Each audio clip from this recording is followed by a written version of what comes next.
Good morning, everyone. Welcome to Everyday Talks, the podcast where we explore habits, routines, and the little things in life that make a big difference. I'm Emma, and joining me is my co-host, James. Hey, James. Hi, Emma. Hello, listeners. Today, we're talking about something that sets the tone for the rest of the day, morning routines. Whether you're an early bird or someone who just rolls out of bed minutes before heading out, your mornings matter more than you think. That's so true, James. Our morning habits can influence how productive, happy, and energized we feel throughout the day. Today, we'll dive into different kinds of morning routines, from highly structured ones to more relaxed, spontaneous styles. And of course, we'll share some tips to help you make your mornings more intentional and fulfilling. Plus, we've got some fun insights into cultural morning rituals from around the world, and we'll even share some of our own personal stories, both the good and the disastrous ones.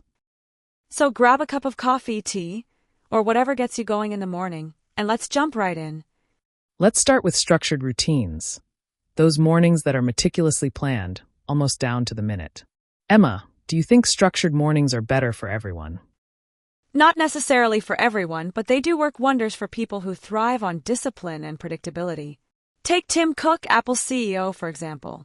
He starts his day at 4:30 a.m. with a workout and then dives into emails. That's commitment. That's intense. But there's something to be said for creating that kind of structure. For instance, a lot of people swear by the 5 a.m. club idea, waking up early to focus on personal growth. The first hour might include meditation, journaling, or even reading. I've heard of that. The idea is that the early hours are free of distractions, making it the perfect time to focus on yourself. Personally, my structured mornings are a bit less ambitious. I like to start with coffee, a quick reflection on my goals, and maybe a few minutes of yoga. Yoga's a great way to wake up the body. For me, it's a short workout, push-ups, squats, or even a quick jog if I can squeeze it in. I feel like physical activity gets my mind and body in sync for the day ahead. Totally agree. And structured routines aren't just about physical. Something as simple as practicing gratitude or writing down 3 things you're excited about can set a positive tone for the day. Emma, let's talk about breakfast for a minute. It's often called the most important meal of the day, but not everyone gives it the attention it deserves. Do you make time for breakfast every morning? Not always. Some mornings it's just tea and toast for me. But I try to make it count when I can, something like oatmeal with fruits or a protein-packed smoothie. What about you? I'm a breakfast guy for sure. A smoothie is my go-to: bananas, spinach, a bit of protein powder. Quick, easy, and energizing. But let's face it, there are days when I just grab a granola bar and call it breakfast. Same here. And it's fascinating how breakfast differs around the world. In Japan, for example, a traditional breakfast might include rice, miso soup, and grilled fish, totally different from the cereal and milk we often see in Western cultures. Or in India, where chai and parathas can kickstart the day. And let's not forget Italy, where it's usually a simple espresso and a pastry. These cultural differences show how diverse our morning rituals can be. Now, not everyone thrives on structure. Some people prefer a more relaxed or even creative approach to their mornings. For example, I know a writer who skips the usual routines altogether and starts her day with free writing. It's her way of tapping into her creativity while her mind is fresh. That's amazing. I think mornings are a great time for creative work, especially when your mind hasn't been bombarded with the distractions of the day. Some artists and musicians I know also use the early hours to create, saying they feel most inspired then. Exactly. But what about those days when things don't go as planned? Like you wake up late, or there's an unexpected interruption. How do you handle that? Good question. I try to focus on salvaging the essentials. If I don't have time for my full routine, I'll at least take 5 minutes to stretch or mentally map out my top priorities for the day. What about you? Same here. I've learned that it's okay to adapt. For example, if I miss my morning coffee time, I'll find a quiet moment later in the day to reset. It's about not letting a disrupted morning throw off your whole day.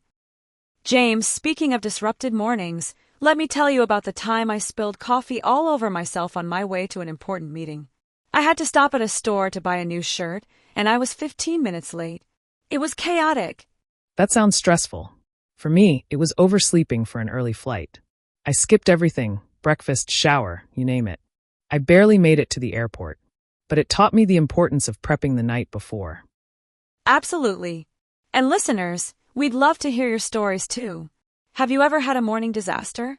Or maybe you've nailed your morning routine and want to share your tips? Reach out to us on social media or email us. We might feature your story in our next episode. Emma, let's talk about cultural morning rituals. In Sweden, for instance, they have fika, a coffee break with pastries that's not just about eating. It's about slowing down and enjoying the moment. I love that idea. And in Turkey, breakfast is almost a feast: bread, olives, cheese, eggs, honey, and of course tea. It's not just a meal, it's a social experience. And then there's India, where yoga and meditation are often key parts of the morning. It's a way to ground yourself before diving into the day. These rituals show how mornings can reflect deeper cultural values. Exactly. It's inspiring to think about how we can incorporate some of these ideas into our own routines, even in small ways. Let's wrap up with some practical tips for our listeners. Emma, if you had to share one piece of advice for building a better morning routine, what would it be? I'd say, start small. Don't try to overhaul your entire morning all at once. Pick one habit, like drinking water first thing or writing down a goal, and build from there. Great tip. Mine would be, prepare the night before. Lay out your clothes, set up your breakfast, or even write a quick to-do list. It takes the pressure off in the morning. And remember, listeners, there's no one-size-fits-all approach. Experiment with different routines, and find what works best for you. That's it for today's episode of Everyday Talks. We hope you found some inspiration for your mornings. And we'd love to hear from you. Share your routines, tips, or even funny morning stories on our social media. Don't forget to subscribe and leave us a review. It really helps. Thanks for tuning in, and until next time, make your mornings meaningful. Bye for now.